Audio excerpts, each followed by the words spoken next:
আজকে যে মুভিটি বর্ণনা করব এটি ফিলিপাইনের কেএমজেএস নামের একটি জনপ্রিয় টিভি অনুষ্ঠানের উপর ভিত্তি করে নির্মিত, যেখানে বিভিন্ন রহস্য ও অলৌকিক ঘটনার আলোচনা করা হয়। এতে ফিলিপাইনের 3টি বহুপরিচিত সত্য ঘটনাকে একত্রিত করা হয়েছে। এই চলচ্চিত্রে দেখানো হয়েছে এমন 3টি ভয়ঙ্কর অলৌকিক সত্তার গল্প, যাদের আতঙ্ক যে কারোর জীবনে নেমে আসতে পারে। ফিলিপাইনের এই 3টি ভয়ঙ্কর সত্তার আতঙ্ক কেমন ছিল, এবার চলুন সেই গল্পই জানা যাক।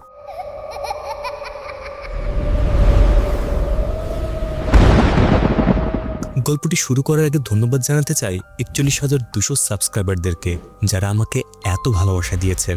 গল্পের শুরুতে আমরা দেখতে পাই জেসিকা মালামতেরোর নামের একটি টেলিভিশন অনুষ্ঠান উপস্থাপনা করছেন, যা অনেকদিন ধরেই ফিলিপাইনের মানুষের প্রিয় অনুষ্ঠান। তিনি তরুণ নাবিক মার্কের সঙ্গে ঘটে যাওয়া একটি সত্য ঘটনা বলতে শুরু করেন। এক রাতে জাহাজের ইঞ্জিন পরীক্ষা করতে গিয়ে মার্ক এক ভয়ঙ্কর অভিজ্ঞতার মুখোমুখি হয়। আতঙ্কে সে সাহায্যের জন্য চিৎকার করতে থাকে, কিন্তু তার সেই আর্তনাদ কেউ শুনতে পায় না। ঠিক তখনই অন্ধকারের মধ্যে তার পেছনে একটি ভয়ঙ্কর জীবন্ত লাশ চলে আসে। সেটি লাফাতে লাফাতে তার দিকেই এগিয়ে আসছিল। কোনো কিছুই বুঝতে না পেরে মার্ক মরিয়া হয়ে সাহায্য খুঁজতে থাকে। হঠাৎ মোবাইলের অ্যালার্ম বেজে উঠতেই মার্কের ঘুম ভেঙে যায়। বুঝতে পারে এতক্ষণ সে শুধু একটি দুঃস্বপ্ন দেখছিল। কাজের সময় হয়ে যাওয়ায় সে তাড়াহুড়ো করে কেবিন থেকে বেরিয়ে যায়, আর তার সহকর্মী তখনও কম্বলের নিচে গুটিসুটি মেরে ঘুমিয়েছিল। এরপরে মার্ককে ফোন করে তার দাদি। কাজ শুরু করার আগে সে তার সঙ্গে কিছু কথা বলেন। মার্ক ঠান্ডায় কাঁপতে কাঁপতে জাহাজের বিভিন্ন অংশ দেখতে থাকে। তাদের গন্তব্য নিউজিল্যান্ড।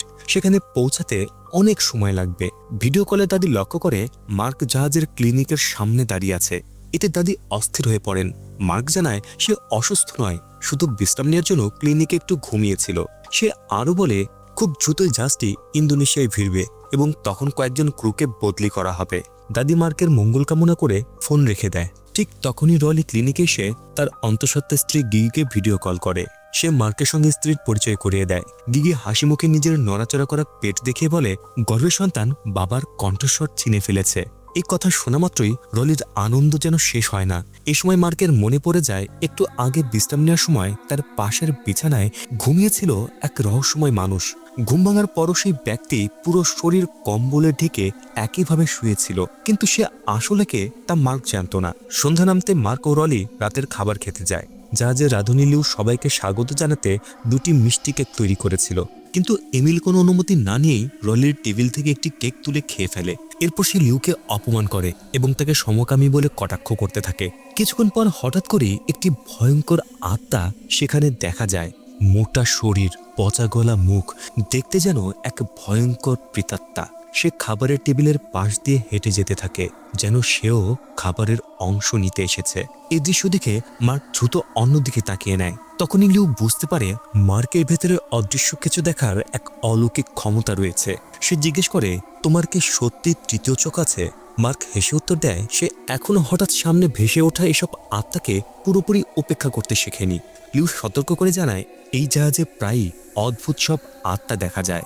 বহু বছর ধরে এখানে কাজ করতে গিয়ে সে অসংখ্য ভয়ঙ্কর ঘটনার সাক্ষী হয়েছে। সে জানায় এই জাহাজে কেউ ডুবে মারা গেছে, আবার কেউ দড়িতে জড়িয়ে প্রাণ হারিয়েছে। তার বিশ্বাস সেই মৃত নাবিকদের আত্মারা খুব শীঘ্রই মার্কের সামনেও উপস্থিত হবে। মার্ক শান্তভাবে বলে সে এর আগেও বহু আত্মা দেখেছে, তাই এখন সে শুধু নিজের মুখের অভিব্যক্তি নিয়ন্ত্রণ করার চেষ্টা করে, যেন অন্যরা কিছু বুঝতে না পারে। এরপর লিউ এমন এক গোপন রহস্যের কথা বলে যা জাহাজের সব নাবিক এতদিন গোপন রেখেছিল। সে মার্কে সতর্ক করে দেয় যেন কোনোদিন সেই জীবন্ত লাশের মুখোমুখি না হতে হয়। লিউ জানায় জীবন্ত লাশগুলো হলো সাদা কাফনের কাপড়ে মোড়ানো এক ভয়ঙ্কর আত্মা, যে লাফিয়ে লাফিয়ে চলাফেরা করে। ইন্দোনেশিয়ান নাবিকদের কাছ থেকে সে শুনেছে একসময় এই জাহাজে একজন নাবিক মারা গিয়েছিলেন, পরে তার দেহ নিয়ম অনুযায়ী কাফনে জড়ানো হয়েছিল। লিউ নিজের চোখে সেই মৃতদেহকে কাফনে মোড়ানোর পুরো প্রক্রিয়াও দেখেছিল। লিউয়ের কাছে বিষয়টি বেশ অদ্ভুত মনে হয়। তিনি বলেন মুসলিমরা মৃতদেহকে সাদা কাফনের কাপড়ে জড়িয়ে গলা, কোমর ও পায়ের কাছে বেঁধে রাখে। লিউয়ের ভাষ্য অনুযায়ী দাফনের সময় সেই বাধাগুলো খুলে দেওয়া হয়, কিন্তু যদি কোনো কারণে সেই বাধাগুলো খোলা না হয় তবে আত্মা মানুষের জগতে আটকে পড়ে এবং একসময় পরিণত হয় জীবন্ত লাশে। অনেকেই বিশ্বাস করে যদি কোনো নাবিক আত্মা দেখতে পায় তবে খুব দ্রুতই কারোর মৃত্যু হতে চলেছে। মার্ক কোনো কথা না বলে মনোযোগ দিয়ে পুরো কথাটি শোনে। সারাদিন কঠোর পরিশ্রমের পর ক্লান্ত মার্ক ক্লিনিকের বিছানায় শুয়ে বিশ্রাম নিচ্ছিল। ঠিক তখনই তার রুমমেট রলি তাকে ঘুম থেকে ডেকে তোলে। রলির অন্তঃসত্ত্বা স্ত্রী প্রথম সন্তানের জন্ম দিতে হাসপাতালে ভর্তি হয়েছে। সে মার্ককে কেবিনের বাইরে গিয়ে একসঙ্গে সিগারেট খেতে বলে। দুজন ধূমপান করতে করতে নিজেদের জীবনের কথা বলতে শুরু করে। তবে সবাইকে জানিয়ে রাখি, ধূমপান স্বাস্থ্যের জন্য ক্ষতিকর। দয়া করে কেউ ধূমপান করবে না, আর যদি করতে হয় তবে পাশের মানুষের জন্য ক্ষতি না হয় সেটা খেয়াল রাখবেন। যাই হোক, মার্ক জানায় সে জাহাজে কাজ করছে শুধু তার দাদির চিকিৎসার খরচ চালানোর জন্য, কারণ প্রতি 2 সপ্তাহ পর পর দাদিকে ডায়ালাইসিস করাতে হয়। অন্যদিকে রলি জানায় এই প্রথম সে জাহাজে কাজ করছে। পরিবারের কাছ থেকে এত দূরে থাকতে তার ভীষণ কষ্ট হচ্ছে। হঠাৎ করে মার্ক জাহাজের নিচের করিডোর থেকে অদ্ভুত এক বিকট শব্দ শুনতে পায়। সেদিন রাতে ঠান্ডাও ছিল অস্বাভাবিক রকমের বেশি, তাই রলি নিজের জ্যাকেটের হুড মাথায় তুলে নেয়। বিশেষ ক্ষমতার কারণে মার্ক আবারও সে আত্মা দেখতে পায়।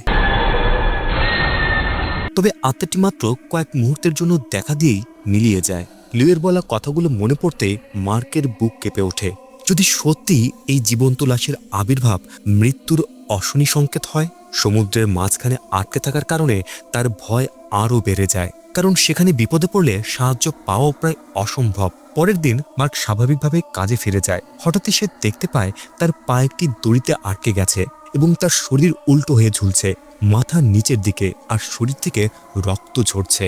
এমনকি তার হেলমেটটিও খুলে গিয়ে রক্তের ফোঁটার সঙ্গে নিচে পড়ে যায়। ভয়ে চমকে ঘুম ভেঙে যায় মার্কের। সে তাড়াতাড়ি নিজের পা পরীক্ষা করে দেখে সবকিছু ঠিক আছে। বুঝতে পারে এটাও ছিল আরেকটি দুঃস্বপ্ন। এদিকে রলি আনন্দের সঙ্গে জানায় তার সন্তানের জন্ম হয়েছে এবং নবজাতক সম্পূর্ণ সুস্থ রয়েছে। কিন্তু সেই সুখবর বেশিক্ষণ স্থায়ী হয় না। রলির স্ত্রী জটিল শারীরিক সমস্যার কারণে গুরুতর অসুস্থ হয়ে পড়েছে। এই কথা শোনা মাত্রই আগের রাতে সেই পচাগোলা মুখের আত্মার কথা মনে পড়ে যায় মার্কের। সে ভয় পেতে শুরু করে। হয়তো এই মৃত্যুর অশনির সংকেত রলির স্ত্রীকেই ঘিরেছিল। মার্ক দ্রুত লিওয়ের কাছে গিয়ে সবকিছু খুলে বলে। সে জানতে চায় আত্মার এই অভিশাপ থামানোর কোনো উপায় আছে কিনা, কিন্তু লিও জানায় এমন কোনো উপায় তার জানা নেই।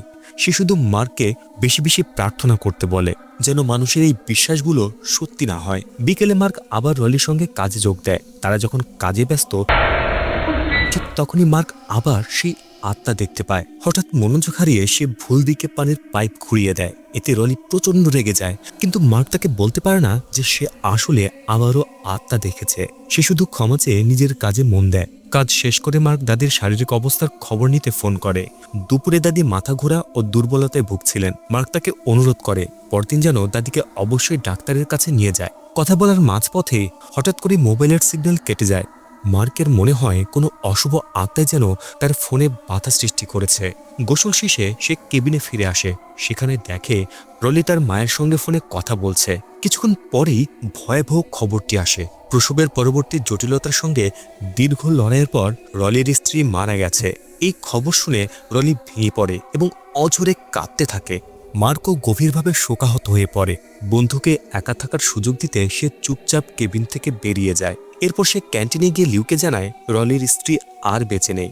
সেখানে তাদের সঙ্গে একই জাহাজে কর্মরত ইন্দোনেশিয়ান নাবিক জোকোর দেখা হয়। মার্কে জীবন্ত লাশের লোককাহিনী সম্পর্কে জানতে চাইলে জোকো তাকে সতর্ক করে দেয়। সে বলে ভূত প্রেতের কথা বলা উচিত নয়, কারণ এসব নিয়ে কথা বলে নাকি তাদের দৃষ্টি আকর্ষণ হয়। কথা বলেই জোকো আর আলোচনা বাড়াতে চায় না এবং সেখান থেকে চলে যায়। এরপর সবাই মিলে জাহাজের ক্যাপ্টেনের জন্মদিন উদযাপনের প্রস্তুতি নিতে শুরু করে। স্ত্রীর মৃত্যুর শোক বুকে নিয়েও রলি সেই অনুষ্ঠানে যোগ দেয়। ক্যাপ্টেন দীর্ঘদিনের বিশ্বস্ত নাবিক এমিলকে ডেকে বলেন খুব শীঘ্রই তাকে প্রয়োজনীয় সনদ ও লাইসেন্স দিয়ে পদোন্নতির সুযোগ করে দেবেন। অন্যদিকে রলি নিজের দুঃখ ভুলতে একের পর এক মদের বোতল খালি করতে থাকে। এ সময় জোকো নিজের কষ্টের কথা শোনায়। সে জানায় দীর্ঘদিন বাড়ি না ফেরায় তার নিজের সন্তান পর্যন্ত এখন তাকে দেখে ভয় পায়। তবু পরিবারের মুখে খাবার তুলে দেওয়ার জন্য তাকে বাধ্য হয়েই সমুদ্রে পাড়ি জমাতে হয়। এদিকে এমিলও নিজের জীবনের কষ্টের কথা বলতে শুরু করে। সে জানায় তার খালা সবসময় তাকে তুচ্ছ তাচ্ছিল্য করতেন। পরিবারের পেছনে তার সমস্ত উপার্জন খরচ হয়ে যায়, তাই নিজের জন্য কিছু অবশিষ্ট থাকে না। কিন্তু সবাই অবাক হয়ে জানতে পারে এমিল নিয়মিত যৌনকর্মীদের ডেকে আনে, ফলে তার টাকাও দ্রুত শেষ হয়ে যায়। রলি এসব শুনে ভীষণ ক্ষুব্ধ হয়ে ওঠে। তার মতে যে মানুষ নিজের স্ত্রীর প্রতি বিশ্বস্ত থাকতে পারে না তারই স্ত্রী মারা যাওয়া উচিত, রলির মতো মানুষের নয়। এই কথা শুনে এমিল রেগে গিয়ে রলির উপর ঝাঁপিয়ে পড়তে যায়। পরিস্থিতি সামাল দিতে মার্ক জানায় রলির স্ত্রী সেদিনই মারা গেছেন। কথাটা শুনে এমিল সঙ্গে সঙ্গে নিজের আচরণের জন্য ক্ষমা চেয়ে নেয়। এরপর মার্ক রলিকে কেবিনে নিয়ে গিয়ে বিশ্রাম করতে বলে। অতিরিক্ত মদ্যপানের কারণে রলি বারবার বমি করতে থাকে এবং ক্ষোভে গালাগাল করতে শুরু করে। ঠিক তখনই মার্ক আবারও জীবন্ত লাশগুলো লাফানোর শব্দ শুনতে পায়। এবার আত্মাগুলো শুধু দেখা দিয়ে থামেনি, বরং ধীরে ধীরে মার্কের দিকে এগিয়ে এসে তাকে আক্রমণ করার চেষ্টা করে। পরের দিন সকালে ভয়াবহ একটি খবর ছড়িয়ে পড়ে, এমিল জাহাজের ওপরের অংশ থেকে পড়ে মারা গেছে। সমুদ্রের মাঝখানে থাকায় সহকর্মীরা বাধ্য হয়ে অস্থায়ীভাবে তার মরদেহ প্লাস্টিক ও হাতের কাছে থাকা সামগ্রী দিয়ে মুড়ে রাখে। মার্ক জাহাজ পরিষ্কার করার সময় সিঁড়ির কাছে দাঁড়িয়ে থাকা রলিকে দেখতে পায়। সে ডাকলেও রলি খুব বিষণ্ণ ও নিশ্চুপ ছিল। দুপুরে মার্ক কোনো খাবার না খেয়ে কেবিনে ফিরে যায়। এমিলের মৃত্যুর জন্য নিজেকেই দায়ী মনে হতে থাকে তার। তখন লিউ তাকে বোঝায় এমিলের মৃত্যুর জন্য সে কোনোভাবেই দায়ী নয়, বরং এমিলের আত্মার শান্তির জন্য প্রার্থনা করতে বলে। লিউ চলে যাওয়ার পর রলি কেবিনে ঢুকে চুপচাপ বসে থাকে। মার্ক অবাক হয়ে যায়, কারণ রলি আগের চেয়ে আরো বেশি নীরব হয়ে গেছে। হঠাৎ দরজায় জোরে কড়া নাড়ার শব্দ হয়। মার্ক দরজা খুলতেই তার সামনে দাঁড়িয়েছিল এমিলের আত্মা। ভয়ে কাঁপতে কাঁপতে সে রলিকে জিজ্ঞেস করে, তুমি কি এমিলকে হত্যা করেছ? কিন্তু রলি কোনো উত্তর দেয় না। আতঙ্কে মার্ক কেবিন থেকে বাইরে এসে সিগারেট খেতে শুরু করে, কিন্তু সেখানেও এমিলের আত্মা তাকে তাড়া করে। প্রাণ বাঁচাতে সে ক্যান্টিনে গিয়ে লুকিয়ে পড়ে। অনেকক্ষণ পর আত্মাটি অদৃশ্য হয়ে গেলে কেবিনে ফিরতে সাহস না পেয়ে সে ক্যান্টিনের খাবার টেবিলেই শুয়ে পড়ে। চোখ বন্ধ করতেই হঠাৎ যেন এক বিভীষিকাময় দৃশ্য শুরু হয়। সে অনুভব করে আত্মা তাকে সাদা কাফনের কাপড়ে জড়িয়ে দড়ি দিয়ে শক্ত করে বেঁধে ফেলেছে। এরপর ঘাড় কাত করা সেই ভয়ঙ্কর আত্মা তাকে টেনে নিয়ে যায় জাহাজের হিমঘরে। মার্ক মরিয়া হয়ে কাফনের বাধাগুলো খুলে নিজেকে মুক্ত করে। মোবাইলের টর্চ জ্বালিয়ে সে বুঝতে পারে হিমঘরের ভেতর থেকে দরজা খোলা সম্ভব নয়। সে প্রাণপণে লিউ আর রলিকে ডাকতে থাকে, কিন্তু তার চিৎকার কারো কানে পৌঁছায় না। বরং সে আত্মা আবার তার সামনে এসে দাঁড়ায় এবং পাশে থাকা এমিলের মরদেহ দেখিয়ে দেয়। ঠিক তখনই মার্ক এক অদ্ভুত দৃশ্য দেখতে পায়। সে দেখে এমিল পড়ে যাওয়ার আগে রলির সঙ্গে তার দেখা হয়েছিল, কিন্তু আত্মাটি তখনও সরে যায় না। সে ইশারায় মার্কের পাশে থাকা আরেকটি মরদেহর ব্যাগ খুলতে বলে। মার্ক ব্যাগটি খুলতে স্তব্ধ হয়ে যায়। ভেতরে পড়ে আছে রলির নিথর দেহ। আসলে এমিলের সঙ্গে এই দুর্ঘটনায় রলিও মারা গিয়েছিল। এতক্ষণ ধরে মার্ক যার সঙ্গে কথা বলছিল সে ছিল রলির আত্মা। ঠিক তখনই লিউ হিমঘরের দরজা খুলে দেয়। মার্ককে ভেতর থেকে বের হতে দেখে সে অবাক হয়ে যায়। মার্ক জানায় সে জানতই না রলিও এমিলের সঙ্গে মারা গেছে, বরং এতক্ষণ সে ভুল করে রলিকেই এমিলের হত্যাকারী মনে করেছিল। সেদিন রাতে জোকো মার্কের কাছে এসে রলির মৃত্যুর জন্য সমবেদনা জানায়। মার্ক তাকে অনুরোধ করে আত্মাগুলো সম্পর্কে লোকে যা বলে সেগুলোর বিস্তারিত বলতে। জোকো জানায় তার এক সিনিয়রের কাছ থেকে সে শুনেছিল বহু বছর আগে এই জাহাজে কয়েকজন ইন্দোনেশিয়ান নাবিক বিষাক্ত গ্যাসে শ্বাসরুদ্ধ হয়ে মারা গিয়েছিল। শুধু একজন নয়, প্রায় পুরো ক্রুই সেদিন প্রাণ হারায়। কেউই নিজেদের বাঁচাতে পারেনি। তারা একে একে নিজেদের সহকর্মীদের মৃত্যুও দেখেছিল। এই ঘটনা শোনার পর মার্কের ভয় অনেকটাই কেটে যায়। সে বুঝতে পারে এই জাহাজে অতীতে মারা যাওয়া অসংখ্য মানুষের আত্মা ঘুরে বেড়ায়। ঠিক তখনই একের পর এক জীবন্ত লাশ ও মৃত নাবিকের আত্মা দেখা দিতে শুরু করে। মনে হচ্ছিল তারা যেন আসন্ন এক ভয়াবহ বিপদের সতর্ক বার্তা দিচ্ছে। কিছুক্ষণের মধ্যেই প্রবল ঝড় আঘাত হানে। প্রচণ্ড বাতাসে জাহাজ দুলতে থাকে এবং উত্তাল ঢেউ একের পর এক আছড়ে পড়তে শুরু করে। মৃত্যুর আশঙ্কায় মার্কের চোখের সামনে ভেসে ওঠে তার প্রিয় পরিবার, বিশেষ করে তার দাদির মুখ। এরপর গল্পটি 10 বছর এগিয়ে যায়। মার্ক আর নাবিকের কাজ করে না। সে এখন ইলোইলো মেরিটাইম স্কুলে একজন শিক্ষক হিসেবে কর্মরত। যে জাহাজে সে আত্মাগুলোর মুখোমুখি হয়েছিল সেটি পরে ইয়েমেনের উপকূলে কোনো নাবিক ছাড়াই ভাসতে দেখা যায়। এরপর থেকেই জাহাজটি নাবিকদের মধ্যে এক রহস্যময় লোককাহিনীতে পরিণত হয়। এদিকে জেসিকা আবারও টেলিভিশনের পর্দায় হাজির হন তার নতুন ভৌতিক রিয়েলিটি অনুষ্ঠান নিয়ে। এবার তিনি ফিলিপাইনের দক্ষিণাঞ্চলের এক রহস্যময় ঘটনার কথা বলেন। সেখানে নাকি কবর থেকে রহস্যজনকভাবে উধাও হয়ে যায় একের পর এক লাশ। স্থানীয়দের বিশ্বাস বারবালাং নামের এক ভয়ঙ্কর দানব সেই মৃতদেহগুলো খেয়ে ফেলেছে। এই সত্য ঘটনাটি ঘটেছিল 1967 সালে। সেই রাতে আপনার কাজ করছিল লাশ কাটা ঘরে। সে মাথায় মারাত্মক আঘাতে মারা যাওয়া মানুলো নামের এক ব্যক্তির মরদেহ প্রস্তুত করছিল। ঠিক তখনই বাইরে থেকে টাইলিস তাকে ডাক দেয়। হঠাৎ সেই ডাক শুনে অ্যাবনার ভয়ে চমকে ওঠে। টাইলিস লাশ কাটা ঘরে ঢুকে অ্যাবনারকে জিজ্ঞেস করে, মিস্টার মানোলোর মৃত্যুর কারণ কি? অ্যাবনার জানায় মাথায় প্রচণ্ড আঘাতের ফলে তার খুলি ফেটে মগজ বেরিয়ে গিয়েছিল, আর সেখানেই তার মৃত্যু হয়। সে মজা করে টাইলিসকে বলে, ভয় পাওয়ার কোনো কারণ নেই, মৃত মানুষ কখনো আর উঠে দাঁড়াবে না। এরপর অ্যাবনার টয়লেটে যাওয়ার জন্য টাইলিসকে কিছুক্ষণের জন্য পাহারা দিতে বলে সেই লাশটিকে। ভয়ে কাঁপতে কাঁপতে টাইলিস দরজার ফাঁকা দিয়ে লাশ কাটা ঘরের ভেতরে উকি দিয়ে দেখে সবকিছু ঠিক আছে কিনা। কিন্তু পরের মুহূর্তেই সে এমন এক দৃশ্য দেখে যেটা দেখা মাত্রই তার শরীর পাথর হয়ে যায়। একটি ভয়ঙ্কর শয়তান মানোলোর লাশ ছিঁড়ে ছিঁড়ে খাচ্ছে। ভয়ে চিৎকার করে টাইলিস সেখান থেকে দৌড়ে পালিয়ে যায়। এদিকে বনের গভীরে একটি নির্জন কুঁড়ে ঘরে কাই নামের এক যুবককে লোহার শিকলে বেঁধে রাখা হয়েছিল। সে একটি কাচের বোতলে কালো রঙের অদ্ভুত তরল বমি করে জমা করছে। ঠিক তখনই তার বড় বোন ডেলিলা বাইরে থেকে কুঁড়ে ঘরটি অন্ধকার দেখে অস্থির হয়ে পড়ে। সে ভয় পায় কাই আবার পালিয়ে যায়নি তো। ঘরে ঢুকে কাইকে বিছানায় শুয়ে থাকতে দেখে ডেলিলার স্বস্তির নিঃশ্বাস ফেলে। এরপর সে কায়ের জন্য এনে দেয় কাঁচা মাংস। অনেকদিন না খাওয়া মানুষের মতো কাই লোভে সেটি খেতে শুরু করে। অন্যদিকে দুই পুলিশ কর্মকর্তা ঘটনাস্থলে এসে তদন্ত শুরু করেন। অ্যাবনার টেবিলে ছড়িয়ে থাকা তাসগুলো গুছিয়ে রাখছিল। পুলিশ লাশ কাটা ঘরে ঢুকে দেখে ঘরটি সম্পূর্ণ তছনছ হয়ে আছে এবং মানোলোর লাশটিও উধাও। অ্যাবনার জানায় সে টয়লেটে যাওয়ার আগে লাশটি টেবিলের ওপরেই ছিল। ফিরে এসে দেখে লাশ নেই, আর পুরো ঘর লণ্ডভণ্ড। পুলিশ কর্মকর্তা লেফটেন্যান্ট পায়োমো এবং সিসকো বানাং রহস্যময় এই ঘটনার তদন্ত শুরু করেন। তারা দেয়ালে বড় বড় নখের আঁচড় দেখে অবাক হয়ে যান। এদিকে ডেলিলা দুশ্চিন্তা করে বলে, কায়ের জন্য প্রতিদিন তাজা মাংস জোগাড় করা দিন দিন খুবই কঠিন হয়ে যাচ্ছে। বাজারে শুধু মুরগির মাংস পাওয়া যায়, আর সেটার দামও অনেক বেড়ে গেছে। কিন্তু কায় তো মুরগির মাংস খেতে পারে না, ওটা খেলেই তার পেটে প্রচণ্ড ব্যথা শুরু হয়। সেদিন ছিল পূর্ণিমার রাত। যেহেতু কায় খাওয়া শেষ করেছে, তাই ডেলিলা তার হাতের শেকল খুলে দেয়। এই সময় কায় বোনকে জিজ্ঞেস করে, বারপালাং হয়ে জন্মানো কি সত্যি এত খারাপ? সে ভয় পায় যদি একদিন খাবার ফুরিয়ে যায় তবে হয়তো তারা একে অপরকে আঘাত করতে বাধ্য হবে। ডেলিলা তাকে সব চিন্তা করতে নিষেধ করে। সে জানায় তারা দুজনেই বারবালাং হয়েও কায়ের অবস্থা একেবারে আলাদা। কাই অনেক বেশি বিপজ্জনক, ঠিক তাদের বাবার মতোই, যাকে নিয়ন্ত্রণ করা প্রায় অসম্ভব। এদিকে ইকমেন নামের এক বৃদ্ধ মানোলোর সেই নিখোঁজ লাশটি খুঁজে পান, কিন্তু সেটি আর সাধারণ কোনো লাশ ছিল না। এটি যেন মানুষের মাংস খেকো এক ভয়ঙ্কর শয়তানে পরিণত হয়েছে।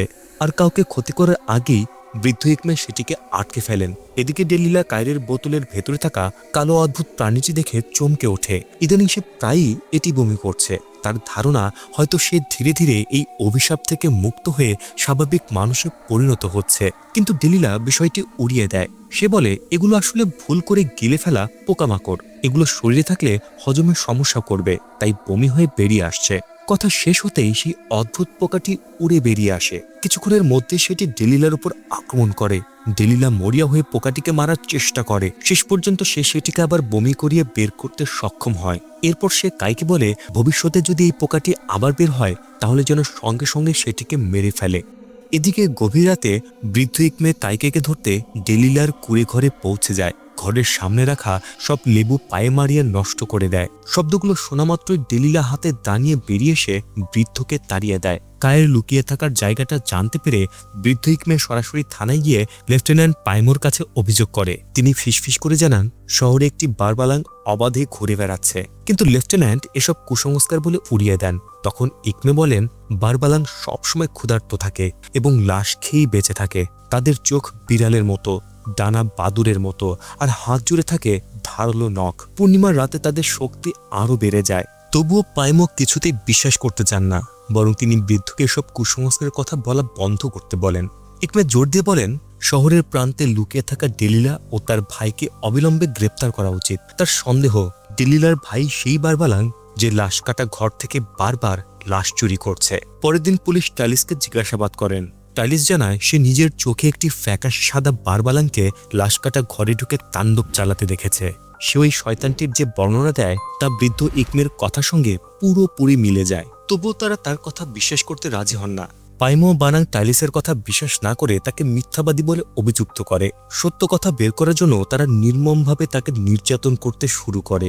অবশেষে টাইলিস স্বীকার করে মানলোর সঙ্গে তার ঝগড়া হয়েছিল এবং রাগের মাথায় সে একটি বড় কাঠ দিয়ে তার মাথায় আঘাত করেছিল। এই স্বীকারোক্তি শোনা মাত্রই পাইমো কোনো বিচার না করে ঘটনাস্থলেই টাইলিসকে গুলি করে হত্যা করে।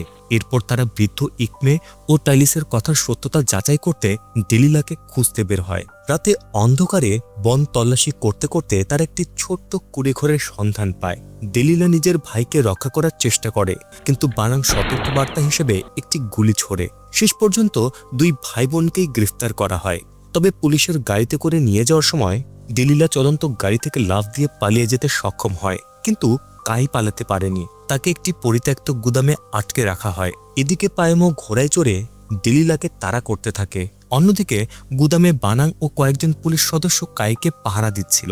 বানাং সবাইকে জানায় বারবালাং সাধারণত নির্জন জায়গায় লুকিয়ে থাকে এবং রাতের অন্ধকারে মানুষের উপর হামলা চালায়। ঠিক তখনই কাই আবার মুখ থেকে একটি কালো রঙের অদ্ভুত পোকা বের করে। সে ইচ্ছে করে সেটিকে ছেড়ে দেয়। এরপর কাই নিজের অলৌকিক শক্তি ব্যবহার করে পুরো গুদামের বিদ্যুৎ বিচ্ছিন্ন করে দেয়। মুহূর্তের মধ্যে চারদিকে নেমে আসে এক ভয়ঙ্কর অন্ধকার। এরপর শুরু হয় ভয়াবহ তাণ্ডব। গুলি চলার শব্দে পুরো গুদাম কেঁপে ওঠে। সেই সুযোগে কাই উপস্থিত সবাইকে আক্রমণ করে এবং তাদের নৃশংসভাবে হত্যা করতে থাকে। বানাং মারা যাওয়ার পর সেই কালো পোকাটি তার মুখে ঢুকে পড়ে। কিছুক্ষণের মধ্যেই বানাংয়ের মৃতদেহ আবার জীবিত হয়ে ওঠে এবং সেও বারবালাঙে রূপান্তরিত হয়। এদিকে ডেলিলা এখনও পাইমোর হাত থেকে পালানোর চেষ্টা করছে। ধাওয়া করতে করতে তারা পৌঁছে যায় একটি কবরস্থানে।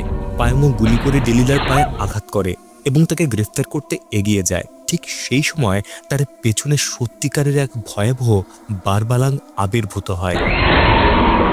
পাইমো বারবার গুলি চালিয়েও শয়তানটিকে থামাতে পারে না, বরং বারবালাং তার পেছনে এসে ধারালো নখের আঘাতে তার আঙুলগুলো কেটে ফেলে। ঠিক তখনই কাই সেই বারবালাংয়ের মুখোমুখি হয়। দুজনের মধ্যে তীব্র লড়াই শুরু হয়। তারা যেন শিকারের দখল নিয়ে একে অপরের বিরুদ্ধে যুদ্ধ করছে। অন্যদিকে পাইমো আবারও পালিয়ে যাওয়া ডেলিলার পিছু নেয়। সে ছুরি দিয়ে ডেলিলার হাতে আঘাত করে। একই সময়ে কাই খালি হাতেই বারবালাংয়ের মাথা চূর্ণ করে ফেলে। এদিকে ডেলিলাকে নির্মমভাবে মারধর করে মাটিতে ফেলে দেয় পাইমো। বনের এই অবস্থা দেখে কাই প্রচণ্ড রেগে যায়। এরপর অলৌকিক শক্তি দিয়ে পাইমোর উপর আক্রমণ চালায়। ডেলিলা ছুটে এসে ভাইকে জড়িয়ে ধরে। কাই তখন দুর্বল ও ক্লান্ত হয়ে পড়েছে। ডেলিলা নিজের হাতের ক্ষত থেকে বের হওয়া রক্ত তাকে পান করতে দেয়, যেন সে কিছুটা শক্তি ফিরে পায়। পরের দিন সকালে ডেলিলা কাইকে নিরাপদ একটি আশ্রয়ে চলে যেতে বলে। সে একটি নোটবুক তার হাতে তুলে দেয়, যেখানে বারবালাংকে খাবার খেতে পারে তার তালিকা লেখা ছিল। বইটির ভেতরে তাদের দুজনের একটি ছবিও রাখা ছিল। ডেলিলা কাইকে নিজের যত্ন নিতে বলে এবং মাঝে মাঝে যেন তার খোঁজ নেয় সেই অনুরোধও করে। এরপর দুই ভাই বোন আবেগঘনভাবে একে অপরকে জড়িয়ে ধরে বিদায় নেয়। কাই একটি নৌকায় উঠে দূরের এক দ্বীপের উদ্দেশ্যে রওনা হয়। এর কয়েকদিন পর ডেলিলা একটি ধারালো অস্ত্র নিয়ে বৃদ্ধ ইকমের বাড়িতে যায়। সে বিশ্বাস করে বারবালাংদের নির্মূল করার পেছনে ইকমেনের বড় ভূমিকা রয়েছে। প্রতিশোধ নিতে সে ইকমেকে দা দিয়ে হত্যা করে সেখান থেকে চলে যায়, কিন্তু সে জানতই না বারবালাংয়ে রূপান্তরিত বানাং তাকে অনুসরণ করছে। কায়ের কারণে নিজের এই পরিণতির প্রতিশোধ নিতেই সে ডেলিলার পিছু নিয়েছিল। ডেলিলাও সাহসের সঙ্গে হাতে থাকা দা নিয়ে সেই শয়তানের সঙ্গে লড়াই করার জন্য প্রস্তুত হয়। ফিলিপাইনে বহু বছর ধরে মানুষের বিশ্বাস এবং প্রাচীন বইয়েও আজও বারবালাংয়ের উল্লেখ পাওয়া যায়। এরপর শুরু হয় শেষ গল্প সানিব। জেসিকা জানান এটি এক কিশোরীকে ঘিরে ঘটে যাওয়া বাস্তব এক ঘটনার উপর ভিত্তি করে তৈরি, যাকে সানিব নামের এক শয়তান জিনে আক্রান্ত হয়েছে বলে ধারণা করা হয়। ঘটনাটি এতটাই আলোড়ন তুলেছিল যে বহু ধর্মযাজকের মধ্যেও এটি নিয়ে আলোচনা শুরু হয়। ঘটনার 2 বছর আগে অ্যাঞ্জেল ও তেরে তাদের শেষ বর্ষের রিপোর্ট শেষ করতে ব্যস্ত ছিল। ঠিক তখনই অ্যাঞ্জেলের বড় বোন ডায়ানা ফোন করে জানায় সে মাকে নিয়ে বাড়ি ফিরছে। হঠাৎ করে অ্যাঞ্জেল নিজের নাম ধরে ফিসফিস করে ডাকার শব্দ শুনতে পায়। সে মোবাইলের দিকে তাকাতেই স্ক্রিনে নিজের পেছনে দাঁড়িয়ে থাকা বিকৃত মুখের এক ভয়ঙ্কর জিন দেখতে পায়। ঠিক তখনই জানালার বাইরে থেকে ডোনেল তাকে ডেকে বলে সে যেন শুকুরের মাংস নিয়ে যায়। এ সময় হালি সেখানে এসে কটূক্তি করতে শুরু করে। সে অ্যাঞ্জেলকে বিদ্রুপ করে জিজ্ঞেস করে ইতালিতে 10 বছর কাজ করা তার মা অবশেষে দেশে ফিরছে কিনা। এমনকি সে অপবাদ দেয় অ্যাঞ্জেলের মা নাকি অন্য কারোর সঙ্গে সম্পর্কে জড়িয়ে পড়েছেন বলেই এতদিন দেশে ফেরেননি। হালির এমন অপমানজনক কথা শুনে তেরে প্রতিবাদ করে। আসলে হালি ডেনিয়েলের ওপর ঈর্ষান্বিত ছিল, কারণ ডেনিয়েল সবসময় অ্যাঞ্জেলের প্রতি বিশেষ যত্নশীল। হালি অভিযোগ করে অ্যাঞ্জেল ইচ্ছা করেই ডেনিয়েলের দোকান থেকে মাংস অর্ডার করেছে, কিন্তু ডেনিয়েল জানিয়ে দেয় অর্ডারটি অ্যাঞ্জেল নয়, তার বড় বোন ডায়ানাই দিয়েছিল। অপমানিত হয়ে হালি রাগের মাথায় শুকরের রক্ত ভর্তি প্লাস্টিকের ব্যাগটি অ্যাঞ্জেলের মুখে ছুঁড়ে মারে। মূর্তি অ্যাঞ্জেলের পুরো শরীর রক্তে ভিজে যায়। এই দৃশ্য দেখে ডায়ানা ও তার মা আতঙ্কিত হয়ে পড়ে। অ্যাঞ্জেল পাগলের মতো চিৎকার করতে করতে নিজের ঘরে দৌড়ে গিয়ে দরজা বন্ধ করে দেয়। কিছুক্ষণ পর সে একটি ছোট কাটার দিয়ে নিজের জীবন শেষ করার চেষ্টা করে। ঠিক সেই মুহূর্তে একটি অদৃশ্য জিন তাকে বাধা দেয়, বরং সেই শয়তানি জিন অ্যাঞ্জেলের উপর নির্মমভাবে নির্যাতন শুরু করে। সে যেন অদৃশ্য কারো হাতে মারধরের শিকার হতে থাকে। যন্ত্রণায় অ্যাঞ্জেল সাহায্যের জন্য চিৎকার করতে শুরু করে। এরপর তার শরীর প্রচণ্ডভাবে কাঁপতে শুরু করে এবং সেই ভয়ঙ্কর জিন তার শরীরে ভর করে। ডায়ানা ও তার মা অনেক চেষ্টা করে অবশেষে দরজা ভেঙে ঘরে ঢুকতে সক্ষম হন, কিন্তু ততক্ষণে পরিস্থিতি সম্পূর্ণ নিয়ন্ত্রণের বাইরে চলে গেছে। সেই রাতেই ডায়ানা ঘটনাটি জানালে ফাদার রেক্স ও ফাদার ম্যানুয়েল দ্রুত তাদের বাড়িতে পৌঁছে যান। বাড়ির দরজার সামনে রক্ত দেখে ফাদার রেক্স বলেন এমন রক্ত যেন অশুভ শক্তিতে ঘরে প্রবেশের আমন্ত্রণ জানায়। ডায়ানা তাদের ওপরতলায় নিয়ে যায়। সেখানে গিয়ে তারা দেখে পুরো ঘর লণ্ডভণ্ড হয়ে আছে। অ্যাঞ্জেলের মা জানান তিনি প্রতিবেশীদের সাহায্য চেয়েছিলেন, কিন্তু অ্যাঞ্জেল এতটাই শক্তিশালী হয়ে উঠেছিল যে কেউ তাকে সামলাতে পারেনি। ফাদার ম্যানুয়েল সরাসরি সেই জিনের সঙ্গে কথা বলতে চেষ্টা করেন। জবাবে অ্যাঞ্জেল ভয়ঙ্কর দৃষ্টিতে তাদের দিকে তাকায়। যেই তার কাছে যাওয়ার চেষ্টা করে অ্যাঞ্জেল তার উপর হামলা চালায়, এমনকি নিজের কাছের মানুষদেরও আঘাত করতে দ্বিধা করে না। ঘর তল্লাশি করতে গিয়ে তারা অ্যাঞ্জেলার লেখা একটি চিঠি খুঁজে পায়। সেখানে লেখা ছিল সে এখনও নিজের মাকে ক্ষমা করতে পারেনি। এরপর জিনটি অ্যাঞ্জেলের শরীরকে অস্বাভাবিকভাবে বাঁকিয়ে ভয়ঙ্কর আচরণ করতে শুরু করে। সে দুই ফাদারের উপর আক্রমণ চালায় এবং ভয়ঙ্করভাবে হাসতে শুরু করে। সংঘর্ষের এক পর্যায়ে ফাদার ম্যানুয়েল একটি ধারালো তরোয়ালে বিদ্ধ হয়ে মারা যান। মেয়েকে বাঁচানোর আশায় অ্যাঞ্জেলের মা তাকে জড়িয়ে ধরে কান্নাকাটি করতে থাকেন। ডায়ানা ও তেরেও অ্যাঞ্জেলকে ধরে রাখার চেষ্টা করে। এদিকে ফাদার রেক্স তার কপালে পবিত্র লবণ স্পর্শ করান। কিছুক্ষণের মধ্যে অ্যাঞ্জেল অচেতন হয়ে মাটিতে লুটিয়ে পড়ে। এরপর তাকে গির্জায় নিয়ে যাওয়া হয়, যেন পূর্ণাঙ্গ এক্সোরসিজমের মাধ্যমে তার শরীর থেকে অশুভ শক্তিকে বের করে দেওয়া যায়। ফাদার রেক্সকে সহায়তা করতে সেখানে উপস্থিত হন ফাদার আজুলো। সহকর্মীর মৃত্যুতে ফাদার রেক্স নিজেকেই দোষারোপ করতে থাকেন আর মনে করতে থাকেন তিনি ফাদার ম্যানুয়েলকে রক্ষা করতে পারেননি। ফাদার আজুল তাকে সাহস যোগায়। তিনি বলেন এখন তাদের সবচেয়ে বড় দায়িত্ব হলো অ্যাঞ্জেলকে বাঁচানো। এরপর তারা অ্যাঞ্জেলকে এক্সোরসিজমের কক্ষে নিয়ে যায়। তার হাত পা শক্ত করে বেঁধে রাখা হয়, যেন সে কাউকে আঘাত করতে না পারে। অ্যাঞ্জেলের হাতে থাকা কাটার দাগ দেখে ফাদার আজুল জানতে চান সে কি আগে মানসিকভাবে ভেঙে পড়েছিল। ডায়ানা জানায় মায়ের বিদেশে চলে যাওয়ার পর থেকেই অ্যাঞ্জেল গভীর কষ্টে ছিল। অন্য হাতে থাকা কালচে আঘাতের দাগ দেখে তেরে জানায় হালি দীর্ঘদিন ধরে অ্যাঞ্জেলকে নির্যাতন ও হয়রানি করে আসছিল। এগুলো দেখে ফাদার আজুল বলেন অ্যাঞ্জেলের মানসিক দুর্বলতার সুযোগ নিয়েই শয়তান জিন তার শরীর দখল করেছে। তিনি পরিবারের সবাইকে অনুরোধ করেন যেন তারা অ্যাঞ্জেলকে সাহস যোগায় এবং তাকে এই অশুভ শক্তির বিরুদ্ধে লড়াই করতে সাহায্য করে। এ সময় অ্যাঞ্জেলের মা তার মুখে হাত বুলিয়ে বারবার অনুরোধ করতে থাকেন যেন সে ফিরে আসে। হঠাৎ অ্যাঞ্জেল আবার জেগে উঠে ফাদার আজুলের অতীতে নানা গোপন পাপের কথা বলতে শুরু করে। এতে তারা সাময়িকভাবে এক্সোরসিজম বন্ধ করে নিজেদের অতীত পাপ স্বীকার করার সিদ্ধান্ত নেন। ফাদার আজুল ফাদার রেক্সের সামনে নিজের সব ভুল স্বীকার করেন। এরপর তারা নতুন পরিকল্পনা করে কিভাবে অ্যাঞ্জেলের শরীরে থাকা জিনকে পরাস্ত করা যায়। তারা আশীর্বাদ করে একটি পবিত্র বস্তু একত্র করেন। তাদের উদ্দেশ্য ছিল যেভাবেই হোক সেই জিনকে নিজের নাম বলতে বাধ্য করা, কারণ বিশ্বাস করা যায় শয়তান জিনের প্রকৃত নাম জানা গেলে তাকে পরাস্ত করা সহজ হয়। সব প্রস্তুতি শেষ হলে ফাদার আজুল আবার এক্সোরসিজমের কক্ষে প্রবেশ করেন। তিনি পবিত্র গ্রন্থ থেকে প্রার্থনা পড়তে পড়তে অ্যাঞ্জেলের গায়ে পবিত্র পানি ছেটাতে শুরু করেন। প্রার্থনা শুরু করতে জিনটি যন্ত্রণায় ছটফট করতে থাকে। ফাদার আজুল ও ফাদার রেক্স এক মুহূর্তের জন্য প্রার্থনা থামায় না। হঠাৎ তারা অনুভব করেন অ্যাঞ্জেলের শরীরে হাত রাখতেই যেন আগুনের মতো তাপ ছড়িয়ে পড়ছে। তবুও ফাদার আজল সবাইকে ইশারা করে প্রার্থনা চালিয়ে যেতে বলেন। এরপর জিনটি ফাদার রেক্সকে লক্ষ্য করে বিষাক্ত কথাবার্তা বলতে শুরু করে। সে দাবি করে অ্যাঞ্জেলের মায়ের অনুপস্থিতির কারণে তার হৃদয়ে যে গভীর ক্ষত তৈরি হয়েছে সেটাকেই সে ধ্বংসের অস্ত্র হিসেবে ব্যবহার করবে। এর কিছুক্ষণ পর অ্যাঞ্জেল নিজের স্বাভাবিক কণ্ঠে কাঁদতে কাঁদতে মায়ের কাছে সাহায্য চায়। মা আবেগে ভেঙে পড়তেই জিনটি আবার ভয়ঙ্কর হয়ে ওঠে। সে অ্যাঞ্জেলের মাকে অকথ্য ভাষায় অপমান করতে থাকে এবং অ্যাঞ্জেলের জীবনে ঘটে যাওয়া সব দুর্ভাগ্যের জন্য তাকে দায়ী করে। এরপর প্রকাশ পায় এক ভয়ঙ্কর সত্য। সে জানায় দীর্ঘদিন ধরে তার নিজের মামার হাতেই সে যৌন নিপীড়নের শিকার হয়ে আসছিল। কিন্তু ফাদার আজল সবাইকে সতর্ক করে দেন যেন কেউ তাড়াহুড়ো করে এই কথাগুলো বিশ্বাস না করে। তার মতে তখন অ্যাঞ্জেলের মুখ দিয়ে কথা বলছে শয়তান, আর শয়তান মানুষকে ধ্বংস করার জন্য মিথ্যার আশ্রয় নিতে পারে।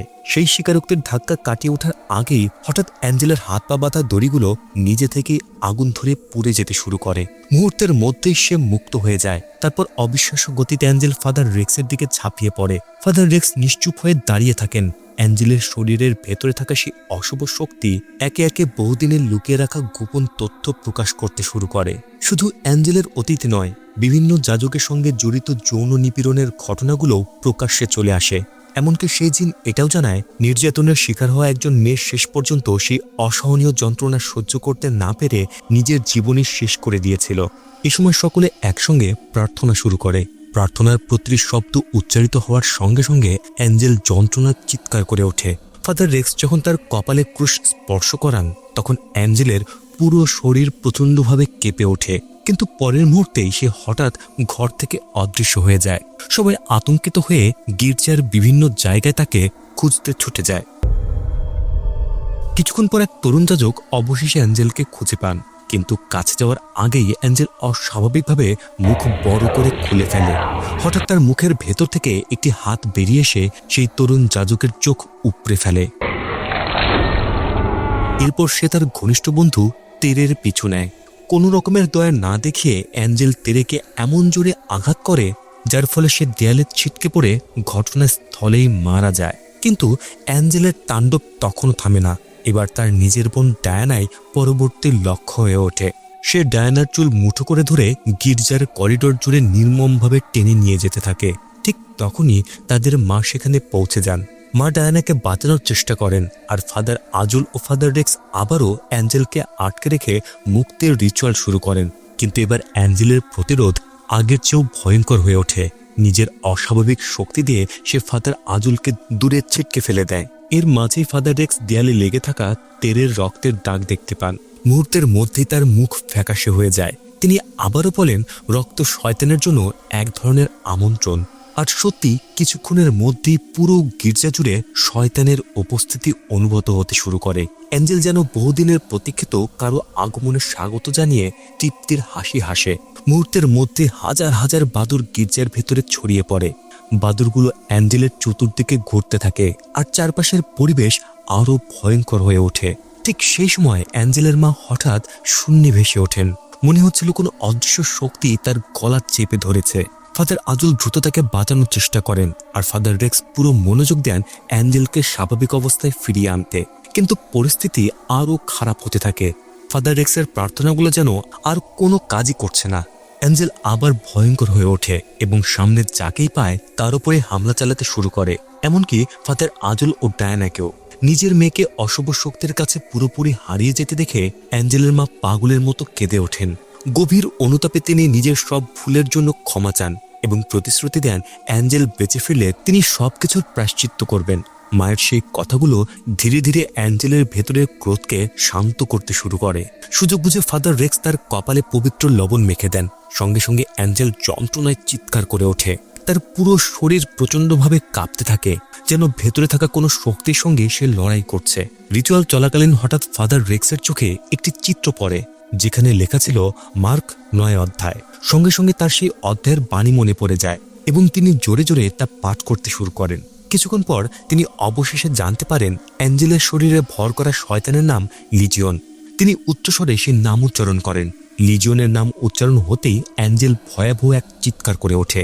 সেই আর্তনাদ পুরো গির্জায় প্রতিধ্বনিত হতে থাকে, আর চারপাশে সব কাঁচ ভেঙে টুকরো টুকরো হয়ে যায়। এরপর অ্যাঞ্জেলের মুখ দিয়ে কালো রক্ত বের হতে শুরু করে। এটাই ছিল ইঙ্গিত যে লিজিয়ন অবশেষে তার শরীর ছেড়ে বেরিয়ে যাচ্ছে।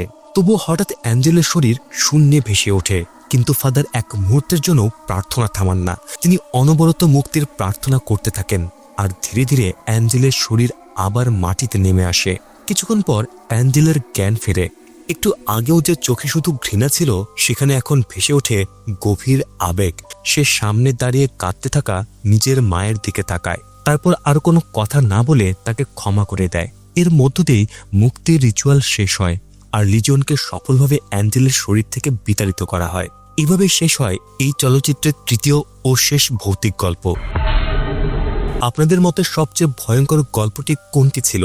সেই মতামত অবশ্যই কমেন্টে জানাতে ভুলবেন না। তবে সাবধানে থাকবেন, কেননা হয়তো এমনই কোনো ভয়ঙ্কর জিন এই মুহূর্তে ঠিক আপনার পেছনে দাঁড়িয়ে হয়তো আপনার দিকেই তাকিয়ে আছে। বাঁচতে চাইলে এখনই সাবস্ক্রাইব করুন।